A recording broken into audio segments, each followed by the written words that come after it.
Start है। Okay. सभी का स्वागत है आरकेपी गर्ल्स स्कूल महाना में। कल जो सेशन हमने कराया था लास्ट वीडियो में हमने कॉन्सेप्ट दिया था द्विघात समीकरण का, है ना। उसमें कॉन्सेप्ट प्रॉब्लम सेशन नहीं कराया था। आज फर्स्ट क्लास है जो प्रॉब्लम सेशन का उसी जो कॉन्सेप्ट पढ़ाए थे उसी के बेस पे आपको क्वेश्चन आंसर कराने जा रहे हैं। क्वेश्चन प्रैक्टिस सेशन, है ना, जो द्विघात समीकरण पे बेस्ड होगा। जो जो कॉन्सेप्ट दिए थे कोशिश करेंगे एक एक क्वेश्चन उस कॉन्सेप्ट पे कराने का। आप लोग का ऑब्जेक्टिव से जो आएगा क्वेश्चन वो भी आपका द्विघात समीकरण का उस तरह का क्वेश्चन आता है, यह सब्जेक्टिव में भी देगा। तो आप लोग प्रैक्टिस करिएगा मोर एंड मोर क्वेश्चन। पर यहाँ जो वीडियो सेशन में है हम थोड़ा एक एक क्वेश्चन करा के हम आगे बढ़ते जाएंगे हर कॉन्सेप्ट पे, और बाकी जो सेशन होगा वो आप देखते रहिएगा। तो ये द्विघात समीकरण हम लेके चलते हैं। क्या सबसे पहले आप क्या क्या पढ़े थे लास्ट सेशन में, कुछ फॉर्मूले होते हैं वो मैं बता देता हूँ। जैसे स्टैंडर्ड फॉर्म क्या था, ax² plus bx plus c equal to 0, ये स्टैंडर्ड फॉर्म था। इससे हमने क्या किया था, एक तो गुणनखंड विधि से निकाले थे x का वैल्यू, दूसरा क्या किए थे हमने कि x equal to minus b plus minus under root b square minus 4ac/2a, ये वाले फॉर्मूले को मैंने ड्राइव किया था। और उसके बाद आपको बताया था अल्फा का वैल्यू क्या होता है, बीटा का वैल्यू क्या होता है ना। ये minus b plus minus under root b square minus 4ac/2a, है ना, b square minus 4ac/2a plus में, सॉरी, और ये वाला माइनस में लेते हैं, बीटा वाला सेम ही रहता है बट माइनस लेते हैं 2a। अब देखिए यहाँ पे ये दोनों तो अल्फा बीटा मैंने बताया था। उसके बाद आपको बताया गया था अल्फा प्लस बीटा का वैल्यू क्या होता था, माइनस b/a, और अल्फा इंटू बीटा का वैल्यू क्या था, c/a। ये इस तरह से ये सारे कॉन्सेप्ट लास्ट वीडियो में मैंने पढ़ा रखा है, ये सारे आज यूज करेंगे कि किस तरह से। और एक बताए थे जब अल्फा और बीटा दिया रहे दोनों मूल तो आप इक्वेशन कैसे लिखिएगा, तो वो भी बताए थे alpha plus beta plus alpha into beta equal to 0, ये इक्वेशन लिख पाओगे। ये सारे मैंने लास्ट वीडियो में पढ़ाए थे। चलिए आगे बढ़ते हैं। ये सारे फॉर्मूले आपको याद होने चाहिए और कॉन्सेप्ट याद होना चाहिए। उसके बाद आप क्वेश्चन सॉल्व 1 बाय 1 करोगे। जैसे अभी पहला क्वेश्चन देखिए, यहाँ क्वेश्चन नंबर नहीं दिया हुआ है, आप क्वेश्चन नंबर फर्स्ट वन इसको सेकेंड इस तरह से लिख ले, ठीक है। पहला क्वेश्चन देखिए, ध्यान से पढ़िए। द्विघात समीकरण जो दिया हुआ है इसके मूल होंगे, कौन सा मूल होंगे, कैसा मूल होंगे, वो आप लिख सकते हो। तो देखिए द्विघात समीकरण आपको क्या दिया हुआ है, a² p² x² minus q² equal to 0। अब यहाँ पे आपको कंफ्यूज किया है कि x वेरिएबल होता है। सबसे पहले a p q तो वो तो कांस्टेंट है, फैक्टर है, तो आप क्या कर सकते हो, तो a² p² x² is equal to, इसको इधर कर लीजिए तो q² हो जाएगा, माइनस था प्लस में हो जाएगा। अब क्या करें, x² निकालना है, x का वैल्यू, तो आप q² divide by a² p² हो जाएगा। अब क्या कर सकते हो, x का वैल्यू निकालने के लिए plus minus under root q² by a² p², तो इसका वैल्यू क्या हो जाएगा, x का रूट के बाहर जब आएगा तो प्लस माइनस q/a p, है ना, एक इधर से भी आ जाएगा वर्गमूल दोनों का। तो x का वैल्यू, दो वैल्यू जो आएगा क्या क्या आएगा, x इक्वल टू, एक तो आएगा माइनस प्लस में, या प्लस नहीं लिखते हैं तो q/a p, दूसरा आएगा माइनस q/a p, इस तरह से आएगा। तो यही दो मूल होंगे इसके जो पूछ रहा था यहाँ पे, है ना। इस तरह से द्विघात समीकरण को लिख के आप बना सकते हो। अगला देखिए कि अगला क्वेश्चन क्या है, दूसरा नंबर वाला, है ना। द्विघात समीकरण दिया हुआ है ना, के मूलों के योग, याद है ना, मूलों के योग एवं मूलों के गुणनफल के अनुपात। ध्यान से देखिए, मूलों का योग क्या फॉर्मूला होता है, अल्फा प्लस बीटा क्या होता है, माइनस b/a। अब यहाँ पे तो हमें द्विघात समीकरण पता है, क्या दिया हुआ है, x square minus 5x plus 50 equal to 0, ये दिया हुआ है। तो दिया हुआ है तो आप क्या करिएगा, a का वैल्यू पहले लिखिएगा, b का वैल्यू लिखिएगा और c का वैल्यू लिखिएगा, और सबको जो जो जरूरत है उसको बैठा दीजिए।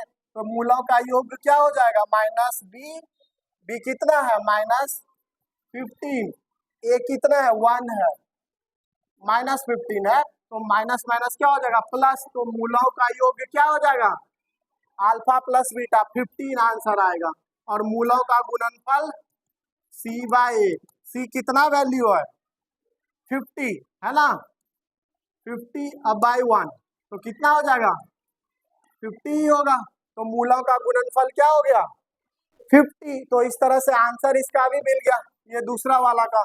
तीसरा वाला आप क्वेश्चन देख सकते हो क्या दिया हुआ है, चलिए आगे तीसरा क्वेश्चन नहीं दिख रहा है, दिख रहा है, दिख रहा है अब, है ना, ये तीसरा क्वेश्चन है, ये वाला तीसरा नंबर क्वेश्चन है। क्या दिया हुआ है, यदि द्विघात समीकरण के मूल, देखो दिया हुआ है मूल यहाँ पे है, तो द्विघात समीकरण होगा, कैसा होगा द्विघात समीकरण, अभी जस्ट बताएं कि यदि अल्फा बीटा दिया रहे, ये अल्फा दिया है मान लेते हैं -5 और बीटा दिया है -1, तो आप द्विघात समीकरण के समीकरण लिखे, यही पूछा है।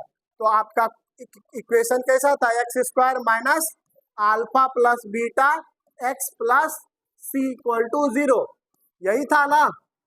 हाँ, तो आप क्या करें, एक्स अल्फा प्लस बीटा का वैल्यू निकालें, है ना, मतलब मूलों का योग का वैल्यू, ठीक है, मूलों का योग का वैल्यू निकाले तो क्या हो जाएगा,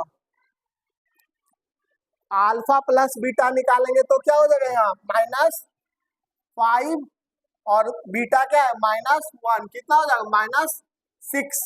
अब अल्फा इंटू बीटा, यहाँ पे अल्फा इंटू बीटा होता था ना, है ना, तो अल्फा इंटू बीटा क्या हो जाएगा, अल्फा है -5 इंटू बीटा है -1, तो माइनस माइनस प्लस तो 5 देगा। अब आप द्विघात समीकरण लिख सकते हो, क्या हो जाएगा, एक्स स्क्वायर माइनस 6 तो +6x प्लस 5 इक्वल टू 0, यही द्विघात समीकरण होगा। इस तरह से आप मूल दिया रहे तो द्विघात समीकरण आप लिख सकते हो। चलिए आगे बढ़िए, आगे कौन सा क्वेश्चन दिया हुआ है, ये थोड़ा छोटा हो सकता है क्या, नहीं आ रहा है, चलिए ठीक है। द्विघात समीकरण, ये देखिए द्विघात समीकरण x square plus 4x plus b equal to 0 का क्या है, विवेचक, जो डिस्क्रिमिनेंट बोलते हैं, डी का वैल्यू पूछा है। तो यहाँ तो सीधा सीधा हम जानते हैं डी इक्वल टू क्या होता है, बी स्क्वायर माइनस 4ac, है ना। इस द्विघात समीकरण का ए बी सी क्या हो जाएगा, इसका हो जाएगा a equal to 1, b equal to 4, c equal to क्या हो जाएगा, सी इक्वल टू बी दिया हुआ है ना, बी, है ना। तो आप फटाफट लिख दें डी का वैल्यू, तो क्या हो जाएगा, बी स्क्वायर, बी तो सॉरी 4 है ना, तो 4 स्क्वायर, अब इन -4 into 4ac 1 into c b है ना, तो इक्वल टू क्या हो जाएगा, 16 माइनस 4b, यही हो जाएगा डी का वैल्यू, है ना। चलिए आगे बढ़िए, तो आगे देखिए यहाँ पे क्या दिया हुआ है, दो इक्वेशन दिया हुआ है, दोनों को क्या बोल रहा है कि यहाँ नंबर, एक्चुअली क्वेश्चन नंबर यहाँ पे नहीं नोट है, आगे से हम क्वेश्चन नंबर कोशिश करेंगे लाने का, है ना। ये थोड़ा सा दिख रहा है अलग सा, है ना, ये अलग है यहाँ से क्वेश्चन, ठीक है, यहाँ से क्वेश्चन अलग है, ये क्वेश्चन अलग है। तो देखिए यहाँ पे दिया हुआ है क्या, द्विघात समीकरण 2 दिया हुआ है, यहाँ पे इसमें क्या बोला है, उभयनिष्ठ मूल्य, उभयनिष्ठ मतलब होता है कॉमन मूल्य, मतलब दोनों में सेम मूल्य कौन सा है, कितना है, तो दोनों का मूल्य निकालना पड़ेगा, है ना। उभयनिष्ठ मूल्य देखेंगे कितना है, तो उभयनिष्ठ मूल्य निकालने के लिए दोनों का मूल्य निकालना होगा, जो कॉमन होगा वही होगा। तो देखिए किसी का निकाल लेते हैं, एक का निकाल लेते हैं, दूसरे में बैठा देंगे तो वो 0 देता है, तो वही मूल्य होगा, है ना, कॉमन मूल्य। तो देखिए इसका निकाल लेते हैं, x square minus 2x minus 3 equal to 0, अब बड़ा वाला फॉर्मूला पे जाए तो देर लगेगा, तो गुणनखंड विधि हमें आता है, एक्स स्क्वायर माइनस क्या हो जाएगा 3x plus x minus 3 equal to 0 होगा। अब कॉमन ले लीजिए x, x माइनस 3, यहाँ पे क्या हो जाएगा 1 common x minus 3 equal to 0, क्या हो जाएगा यहाँ पे x minus 3 x plus 1 equal to 0, तो x बराबर 3 माइनस 1, ये आ गया 3 माइनस 1 आ गया, एक 3 आया एक 1 माइनस 1 आया। अब इसमें एक को रखेंगे, जो 0 देगा वही उभयनिष्ठ मूल्य होगा, अगला वाले इक्वेशन में रख दीजिए ये वैल्यू। तो देखिए ये वाला इक्वेशन क्या है, तो यहाँ पे लिखते हैं हम x square minus 8x plus 15 equal to 0।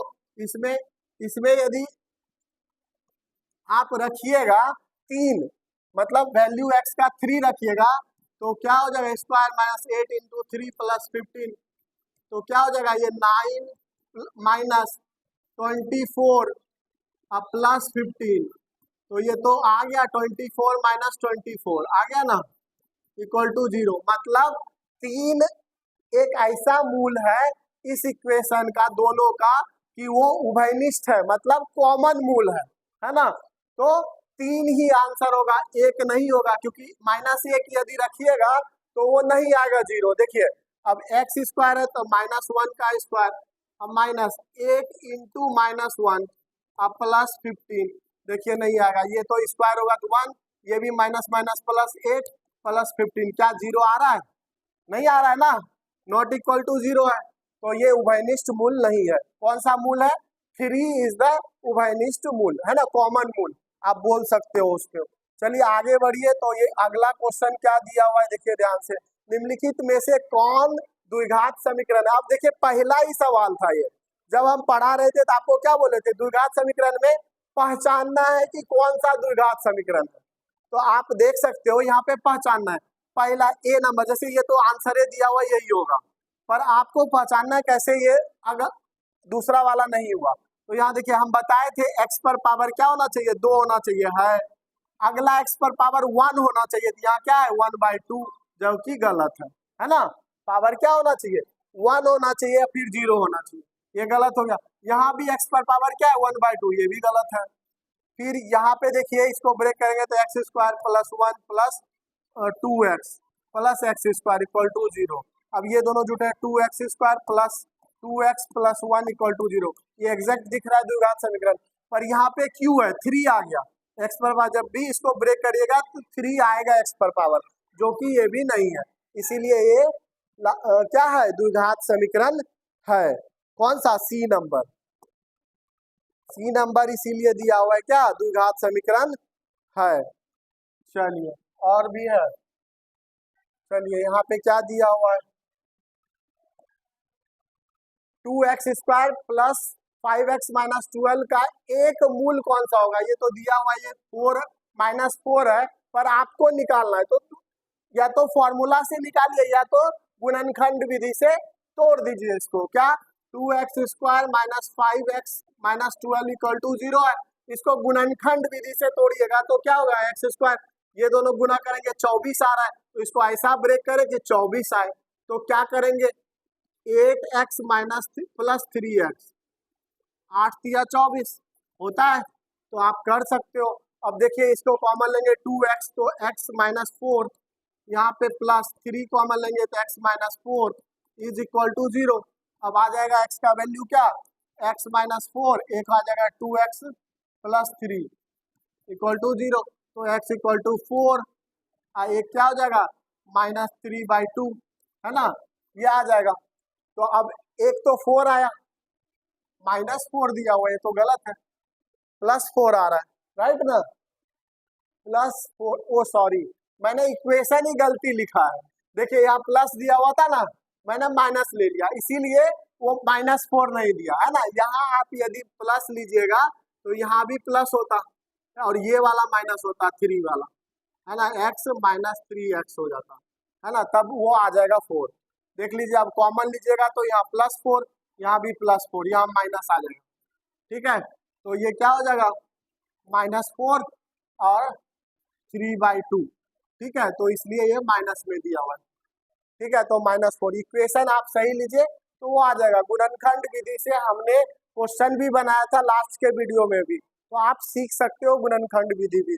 आगे बढ़ते हैं समीकरण जो दिया हुआ है उसका विवेचक लिखना है। विवेचक हम जानते हैं डी होता है ना, क्या होता है b² - 4ac। अब यहाँ पे abc का वैल्यू पहले लिखेंगे, a बराबर 3√3, b बराबर क्या है 10, c बराबर √3 होगा।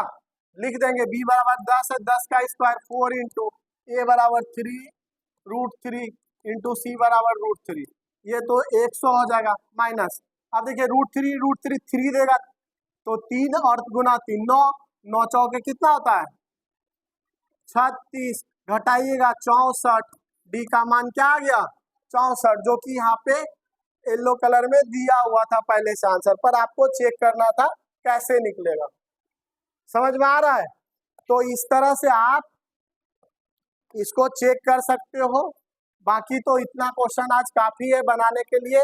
आगे हम कुछ बच्चों को बुलाएंगे, आप लोग क्या क्या सीखे वो हम पूछेंगे आपसे, है ना। तो आप आ जाइए दोनों बच्चे, 2 बच्चे तो आ जाओ, इधर आ जाओ, उसको ऑन कर लीजिए माइक को, जल्दी आ जाओ।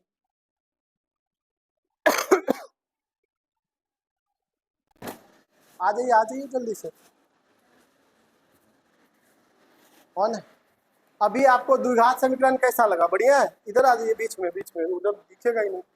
बढ़िया है, माइक लगाओ आगे। बहुत अच्छा, बहुत अच्छा, बहुत अच्छा है। Yes sir. तो जैसे पहला क्या सिखाया आपको? पहले द्विघात समीकरण पहचानना सिखाएं, यस उसका फॉर्मूला सिखाएं। द्विघात समीकरण का x का वैल्यू निकालने के लिए क्या फॉर्मूला बताएं? x बराबर -b plus -√b² - 4ac/2a। Okay, तो d का वैल्यू तुम बताएगी क्या होता है? अभी b² जस्ट - 4ac, d का वैल्यू क्या होता है? b² b² - 4ac, है ना। यस चलिए वेरी गुड। अब हम पूछते हैं कि जब रूट बराबर हो, मूल बराबर हो, तो d का वैल्यू क्या होता है? वास्तविक और समान, समान होता है। और d का मान क्या होता है मूल बराबर होने पे? 0। Very good. जब मूल वास्तविक और असमान हो तो d का वैल्यू क्या हो जाएगा? 0 से बड़ा या छोटा? बड़ा। Very good. चलिए ये इसी तरह आप पढ़िए। और भी बच्चे हैं हमारे क्लास में जो पढ़ाई कर रहे थे अभी भी, है ना, आप लोग देख सकते हो। थोड़ा मैं कैमरा घुमा देता हूँ, है ना, आप देख सकते हो पढ़ाई कर रही थी। ये सारे बच्चियां हैं हमारे क्लास में, कुछ बच्चे। चलिए थैंक यू।